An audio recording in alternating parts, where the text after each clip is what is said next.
Let's talk a little bit about that and emotional health, especially when it comes to youth leaders. How important is soul care, which I know is a big, big passion for you. hmm How important is what is soul care, and why is it so important for youth leaders to pay attention to, not just for their students but for themselves? Yeah, and I could easily spend all of our time on this one because, I could probably write the book on how not to do soul care.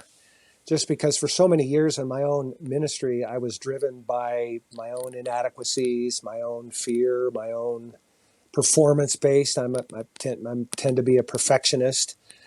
And so for a lot of years, I spent so much time, and it's ironic because I used to teach this. You remember the class I taught? You've got to take care of your personal life, and yet I wasn't doing it as much as I needed to in my own life, and eventually I crashed and burned. So, part of this looking back for me is, and part of the reason for my passion is that I wish I would have back then spent the time that I needed to focus on my private world and my own relationship with Christ as being first and foremost, and my primary relationships, my community, my friends, my family, as absolutely crucial to my own soul care. Hmm. So, and part of it for me too is basically what I'm doing now. I'm still in youth ministry, but now I'm working with third and fourth generation youth leaders. Some of them my former students that I'm still meeting with, some regularly and some just on occasion, who are sharing their own battles with their own soul care. Some of them have experienced a failed marriage or a failed ministry, and some of them, just a lot of them, have just been burned out. You read the stats on how many pastors, for example, are leaving the ministry, and it's not good. Hmm. And I think part of that has to do with expectations, but also part of that has to do with just not being able to say no. Yeah. And it's learning to say no to some good things, to say yes to some better things and some of the best things. Just this morning, I was reading in Luke 6, where Jesus would spend all night in prayer. He did that before he chose his disciples. And there was such a balance there because he took care of his own soul, and then he went Hmm. out and called his disciples. A pretty big deal. Hmm. He wasn't holding a seminar. He wasn't, he just was praying and spending time with the Father. So, to me, the soul care, your relationship with God and your primary others. I mean, it sounds really simplistic, but it's really hard to do. So often we get caught up in the ministry aspect of being in the Word, Hmm. and I get that. You're preparing your message. Some days you're just one day ahead of your students. Hmm. Um, but to spend time in the Word for yourself, so that you're coming from a place of overflow rather than from your own deficit motivation, is just really, really important.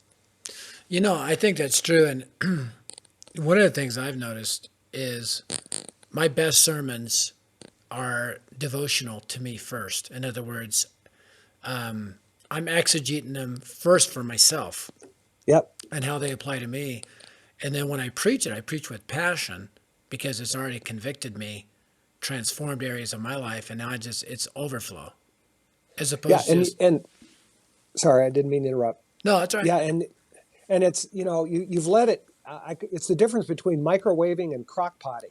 Mm. Sometimes we microwave. We just we grab a quick Devo, or we quickly say something that may be spoken to us that morning, and that's not a bad thing, but it's a limited thing because sometimes we need to let it sit for a while in our own lives, because God, in the whole process of rhythm and pacing, He's got some things for us to experience first with that text before Mm. we can pass it on. So, what would be some specific ways youth leaders can really work on soul care? You already gave one: pray all night. Start there. Okay, No, that's but one. what are some specific ways? So if a youth leader's listening to this and is like, okay, what do you mean by soul care? What can I specifically do? You know. I think one thing you can do, and boy, I'm mentoring a pastor in Texas right now, and he's struggling with this. We're talking together about this. Um, and again, I'm a New Testament Christian, but what about the principle of Sabbath? I wonder how many of us really take a day off seriously. Mm. We speak about it, but for the original intent of Sabbath, I just wonder what would happen if we were to really seriously do that. So that's a very practical thing. If you can't do a whole day, at least do half a day where you turn your phone off, where you're unavailable. Ironic or curiously, the pastor that I'm referring to is taking an entire week off in Estes Park. Mm. And he's not doing anything but his own personal soul care. And I think every youth guy, every pastor, every person in ministry needs to do a week long every year. And that's as much as about your ministry as it is about you, because we just, as churches, we're guilty of just burning out our leaders. Mm. And I can understand why so many are leaving. The expectations are absurd. I think to have good input, you can be very creative, with audio books and with other forms of being able to take in, to where you're just doing it for yourself. You don't have any intention to preach it from it. Sometimes you will, but you don't have to. Mm. I think sometimes I think a youth worker needs to have good people inside the ministry and outside the ministry, just regular people who can speak into them. And remind them that there's a level of normalcy out there that they need to be reminded of, because sometimes the world of ministry is so weird. It's really weird because you're in the fishbowl all the time, and it's not normal. Yeah.